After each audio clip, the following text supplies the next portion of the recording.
Muy buenos días, estimados amigos. Esta mañana analizaremos ese acuerdo gubernativo del Ministerio de Gobernación que crea el Centro de Detención número 17, mejor conocido como Mariscal Zavala, argumentando vulnerabilidad y seguridad de algunos privados de libertad. Para ello nos acompaña Andy Yavalois. Él es analista en sistema penitenciario. Entonces, Andy, bienvenido. Es un gusto tenerte por acá en el set de Canal Antigua. Muchísimas gracias, Carmen. Para mí es un verdadero placer estar acá con ustedes y poder estar comentando este acuerdo, tal como lo decías, y creo que es una oportunidad de coyuntura muy importante para el país. Cuéntame, Andy, la primera pregunta que a uno le asalta ¿es legal o no es legal este acuerdo gubernativo? Esa es la gran interrogante. Para responder eso hay que decir lo siguiente. Existe la obligación constitucional de que las cárceles y que los recintos para prisión preventiva deben de estar a cargo de autoridades civiles. El papel que guarda el Ejército de Guatemala está definido constitucionalmente para el resguardo de nuestras fronteras, y sí es cierto que hay un cierto componente que tiene que ver con el tema de seguridad interna que quedó ahí en una linita en nuestra Constitución. Pero eso no implica necesariamente que asuman un papel y una responsabilidad que le compete efectivamente a la autoridad civil. Y máxime tras la suscripción de los acuerdos de paz. En ese orden de ideas han tratado de buscar una especie de galimatías legal, ¿verdad? A través de un mero tecnicismo legal para dotar de legalidad a algo que, desde mi humilde punto de vista, tiene visos de ilegitimidad. Mira, este acuerdo gubernativo, cuando uno lo lee, remonta a otro, digamos, lo envía uno a otro que fue aprobado en el 2004, en el cual, siguiendo esta línea argumentativa que tú expresabas, en ese otro acuerdo gubernativo del 2004 se hablaba de que el Ejército de Guatemala pues debía colaborar en las actividades de seguridad perimetral y una colaboración en conjunto con el Ministerio de Gobernación de los centros de detención. Pero de pasar a una coordinación o un apoyo en brindar esta seguridad perimetral es algo muy distinto el convertir un cuartel militar en un centro de detención. Y aunque algunas personas argumenten que esto va a ser de manera temporal, pues en realidad vemos que muchas decisiones que empiezan con el criterio de temporalidad se vuelven permanentes. ¿Cuál es tu opinión? Efectivamente, hay todo un proceso histórico que yo puedo mencionarte que no nos podemos retrotraer únicamente al año 2004. De hecho, históricamente, desde el primer gobierno de la democracia se ha acudido sistemáticamente a utilizar a las Fuerzas Armadas para asuntos de seguridad interna, lo cual siempre el argumento es de manera temporal, en lo que la Policía Nacional en aquel momento, y tras la suscripción de los acuerdos de paz y del año 97, que es cuando se funda la Policía Nacional Civil, en cuanto ellos renuevan sus capacidades y tienen una mejor forma de asumir el papel que les corresponde, el Ejército los va a seguir apoyando. Ahora, tú tocaste un punto muy importante, y es el siguiente. El acuerdo en cuestión al que tú hacías relación, efectivamente lo que hablaba era de un apoyo perimetral. Perimetral, sí, por eso me llamó la atención. De cuidar el área, ni siquiera de tener una acción directa dentro de los penales. Exactamente. Ahora estamos viendo que están haciendo un ejercicio de interpretación, si me permites la expresión, más allá de los límites razonables para poder justificar algo que está creando, y voy a decirlo a las claras, condiciones de desigualdad. Están de alguna manera, insisto, desde mi punto de vista, entrando en esa línea tan difusa que puede incluso hacerlos caer en una violación constitucional. El artículo 4 de la Constitución Política de la República estatuye el principio de igualdad, y es una igualdad ante la ley, y no puedes como Estado estar generando condiciones de desigualdad para favorecer a algunos cuantos.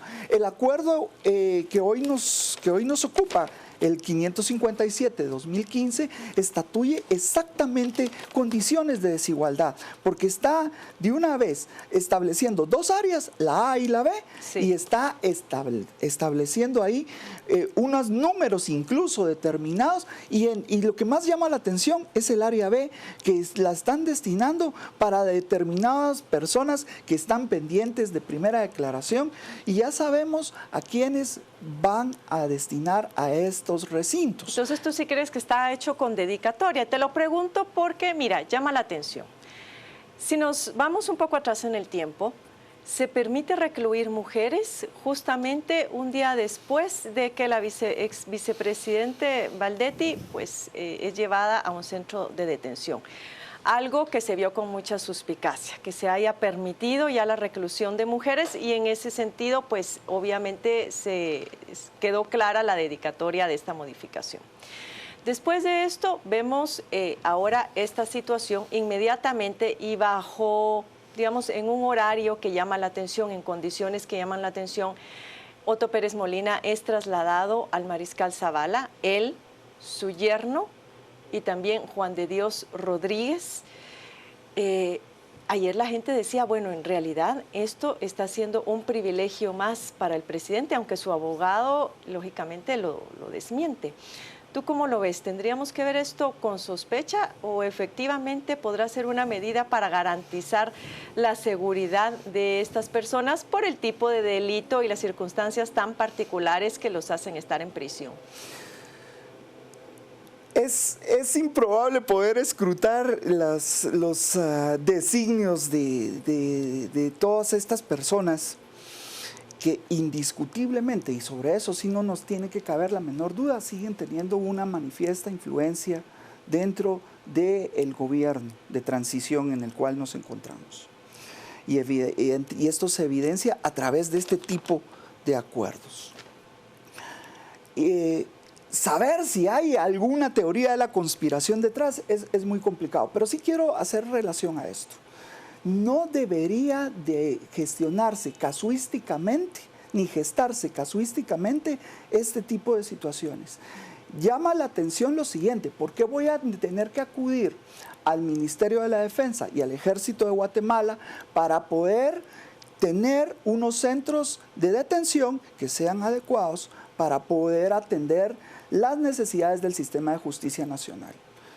Va una. Dos, ¿por qué voy a organizar, dependiendo de la persona de qué se trate, en este caso un expresidente, un exdirectivo del Instituto Guatemalteco de Seguridad Social, etcétera, o como el caso que tú mencionabas, y que ese es el que realmente da como luces, que era el caso de la ex vicepresidenta? Casualmente, un viernes antes de que se sabe que posiblemente la van a mandar a prisión preventiva, inmediatamente viene el Ministerio de Gobernación y la Dirección General del Sistema Penitenciario y gestionan a efecto de poder ampliar la posibilidad de que se atiendan hombres y mujeres en el reparo a donde la envían finalmente. Y luego llama poderosamente la atención que continúen con estas medidas que siempre han argumentado, insisto, desde el primer gobierno democrático, que iban a ser temporales y un mero paliativo, y sin que haya una planificación concreta y que pueda coadyuvar a robustecer la función del sistema penitenciario, que voy a decir de una vez, es la cenicienta del sistema de justicia nacional, es el que menos recursos recibe y del que creemos que solo por colocar a una persona en él ya nos olvidamos del problema y se acabó la situación que lo llevó a ese punto. Pero creemos nosotros que eso es un error sustancial, y crear, insisto, situaciones de desigualdad como las que están ellos proponiendo, lo único que generan en la opinión pública es un mal precedente, una idea equivocada de lo que debe ser un sistema de justicia y un sistema penitenciario adecuado, eficiente y eficaz. Hablemos ahora del argumento, Andy, cuando se dice que es para proteger la integridad y la seguridad de determinados privados de libertad. En realidad, el hecho que estén en un cuartel militar asegura que tengan mejores condiciones de seguridad y protección a su vulnerabilidad? ¿Por qué te lo pregunto? Hace poco estuvo acá con nosotros el viceministro de Gobernación, Elmer Sosa. Y una de las preguntas que yo le hacía era, bueno, hace unos meses se hizo una requisa, me parece que fue en el cuartel de Matamoros, o no recuerdo si fue en el Mariscal Zavala, no sé en cuál de los dos estaba el recluido, y al hacer la requisa se le encuentra cualquier cantidad de cosas que fueron consideradas como privilegios. La semana pasada se habló de un posible intento de fuga de Guayo Cano, que se le había encontrado un teléfono celular, es decir, pareciera que el patrón se repite también en los cuarteles militares. Entonces, ¿realmente ofrecen mejores condiciones de seguridad? Indiscutiblemente la respuesta es no. Y vuelvo sobre algo que había mencionado al inicio. El ejército tiene un papel definido. El ejército tiene una perspectiva particular y determinada. Y el ejército no está constituido para tener a su cargo este tipo de instituciones. No es esa su función. Lo están desnaturalizando. Prácticamente se puede llegar a afirmar que lo apartan sustancialmente de la labor que realmente le compete y lo denigran de esa manera. En ese orden de ideas, considero que es fundamental que dejen de acudir a estos paliativos, porque eso es lo único que son, paliativos. Paliativos temporales les llaman, pero estamos escuchando de gastos millonarios para el tema de la ampliación, por ejemplo. Porque aquí estamos hablando en el área A. Que la duda que asalta aquí es por qué no los invierten en una cárcel de máxima seguridad, que ha sido siempre pues, la propuesta más recurrente y más lógica en términos del sistema penitenciario. La pregunta acá es por qué no existe una política en materia penitenciaria que tienda a las grandes deficiencias y que son del conocimiento de todos.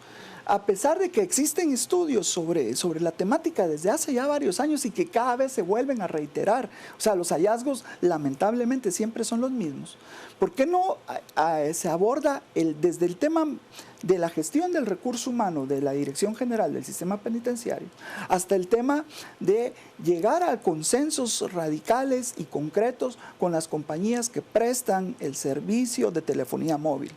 Para impedir sustancialmente el tema de las extorsiones que, como es Vox Populi, salen de nuestras cárceles. ¿Por qué voy a seguir invirtiendo en estos paliativos temporales para darle la imagen a la población, que como tú bien sabes, la percepción que tiene la población del ejército pues es bastante elevada? Es más positiva que la que tienen sobre la Policía Nacional Civil, no digamos sobre la Guardia de Presidios y no digamos sobre el propio sistema.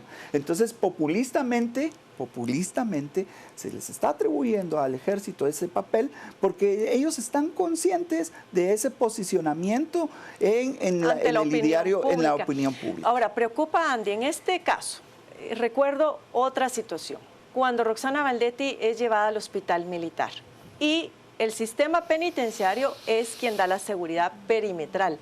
Estando ella adentro, no se sabía qué era lo que estaba pasando. En ese momento se le pregunta al director del sistema penitenciario si ella seguía recluida, si no, qué controles tenían sobre la situación de ella dentro del hospital, y él dice que no era parte de su jurisdicción, prácticamente que ellos no podían pasar del perímetro e ingresar.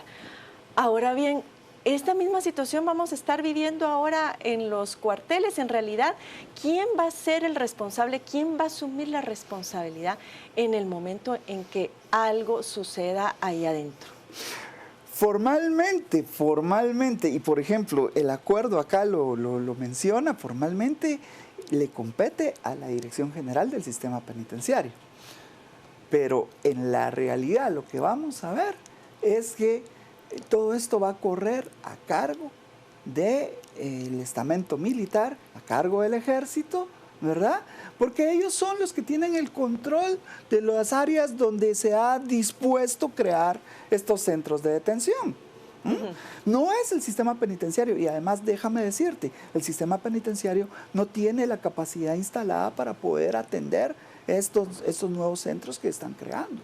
Entonces, cuando tú te pones a pensar que hay alrededor de ya casi, son 19.800 personas guardando prisión en la actualidad, y que tengan que ser atendidos por guardias penitenciarios alrededor de poco más de 2.500 personas de guardias penitenciarios, ves que existe un déficit sustancial y que la atención que se puede llegar a prestar a todas las personas que están dentro del sistema penitenciario es mínima, es insignificante. Y solo un pequeño dato que llama también la atención. El día que este acuerdo gubernativo sale publicado en el Diario Oficial, hay un amotinamiento en el preventivo de la zona 18, en donde parece que hubo un muerto y varios heridos. Y si tú le das seguimiento al desarrollo histórico de nuestras cárceles y del sistema como tal, te vas a dar cuenta de que esto es un reflejo de varias situaciones. La primera, de la incapacidad de controlar a lo interno. Cada una de las cárceles que están a cargo de la Dirección General.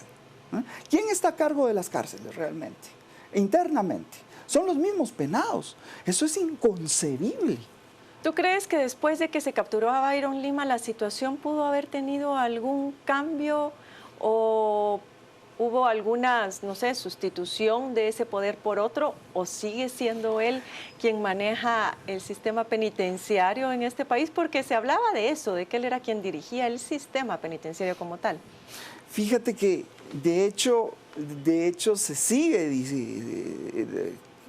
diciendo, ¿no? Es ese rumor de pasillos que uno escucha constantemente cuando hace investigación en estos temas, de que sigue habiendo una alta cuota de poder en el personaje que tú has mencionado. Evidentemente, cada vez que se le aborda, pues él lo niega acérrimamente con una gran sonrisa, pero cuando tú te pones a pensar de que es evidente y medios de comunicación lo han logrado ubicar fuera del penal donde él se encuentra supuestamente guardando prisión. Cuando tú te das cuenta de que él descaradamente dice, no, si yo tengo empresas, si yo me dedico soy un empresario, y con una sonrisa de oreja a oreja. Cuando tú te das cuenta de que hay acusaciones pendientes en contra de él en los tribunales de justicia, precisamente por tener una red que está favoreciendo ciertas cuestiones para otros internos en las cárceles, entonces pareciera ser que hay un alto índice de que él efectivamente estamos en la misma situación. Y claro, hay otros actores, pero de momento quizás él sea la cara más pública de esta situación. Se nos ha terminado el tiempo, Andy, solamente en medio minutito tú vas a presentar un estudio, creo que es realizado por tu persona esta mañana, justamente de aquí te vas a esa presentación. Si pudieras decirnos de qué se trata, y pues ahí cerraríamos esta entrevista. Muy brevemente, por favor. Claro, Carmen, gracias. Efectivamente, en colaboración con ACIES, se llevó a cabo un estudio del sistema penitenciario y sobre las necesidades preclaras que existen en él para efectivamente dotarlo de las fortalezas que requiere en la actualidad para responder a las necesidades constitucionales, ¿verdad? Y se identificaron ahí algunas falencias, ¿verdad? Parte de ellas ya están mencionadas acá, y la necesidad de implementar algunas sugerencias del sistema de Naciones Unidas para el tratamiento de personas que guardan prisión. Muchas gracias, Andy. Muchos éxitos en tu presentación. Muchísimas gracias, Carmen. Gracias por habernos acompañado, a nuestro público televidente.